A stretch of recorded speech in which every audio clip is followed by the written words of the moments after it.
महाराष्ट्रातील सोलापूर एमआयडीसी परिसरात आज संध्याकाळी एका केमिकल फॅक्टरीला भीषण आग लागली। या आगीत कोणतीही जीवितहानी झाली नसली तरी कंपनीच्या केमिकलचे मोठे नुकसान झाले आहे। आगीच्या ज्वाळा आणि काळ्या धुराचे लोट आजूबाजूच्या भागातून स्पष्ट दिसत होते। अद्याप कोणतीही जीवितहानी झाल्याची पुष्टी झाली नाही, मात्र परिस्थिती ही गंभीर आहे।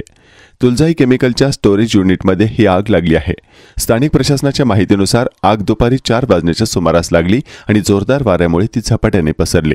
आगीचे प्राथमिक कारण दुसऱ्या मजल्यावर सुरू असलेले वेल्डिंग असल्याचे सांगितले जाते।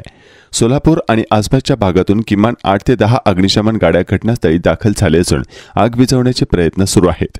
ही केमिकल फॅक्टरी असल्यामुळे आग विझवणे अधिक आव्हानात्मक ठरत आहे। फोम आणि इतर विशेष पद्धतींचा वापर करून आग विझवण्याचे काम करत आहेत, अशी माहिती पोलिसांनी दिली आहे। साधारणतः 4 वाजताच्या आसपास पोलीस स्टेशनला कॉल आला की L&G Tulja associates MIDC Chincholi MIDC मध्ये असणाऱ्या केमिकल कंपनीमध्ये आग लागलेली आहे।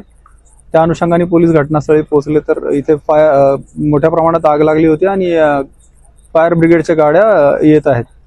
फायर ब्रिगेड आग विझवण्याचं काम सुरू आहे। पोलिसांकडून त्यांना सिक्युरिटी कव्हर आणि ॲक्सेस कंट्रोलची व्यवस्था करत आहेत। केमिकल कंपनी असल्यामुळे आग विझवण्यामध्ये फायर ब्रिगेडला बऱ्याच अडचणी येत आहेत। कंपनीच्या व्यवस्थापकाशी बोललो असता कंपनीमध्ये कोणतीही जीवितहानी नसल्याचं त्यांच्याकडून सांगण्यात आलेलं आहे। सध्या आग विझवण्याचं काम सुरू आहे। काही याबद्दलची माहिती मिळालेली आहे का? जेव्हा आग लागली तेव्हा साधारणतः 15 लोक कंपनीमध्ये होते असं कंपनी व्यवस्थापनाकडून सांगण्यात आलेलं आहे।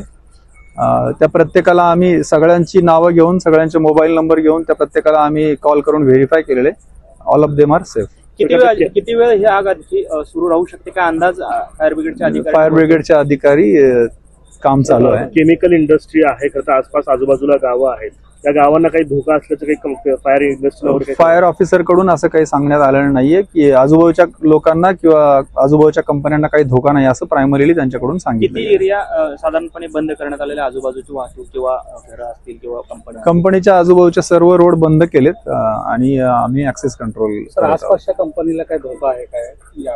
फायर ब्रिगेड करून असं सांगण्यात आलंय की असा काही धोका नाहीये। साहेब, आसपासच्या ज्या कंपनीचा विद्युत पुरवठा असेल किंवा गॅसची जी कनेक्शन असेल ते बंद केलेले आहेत? Sorry, no comment.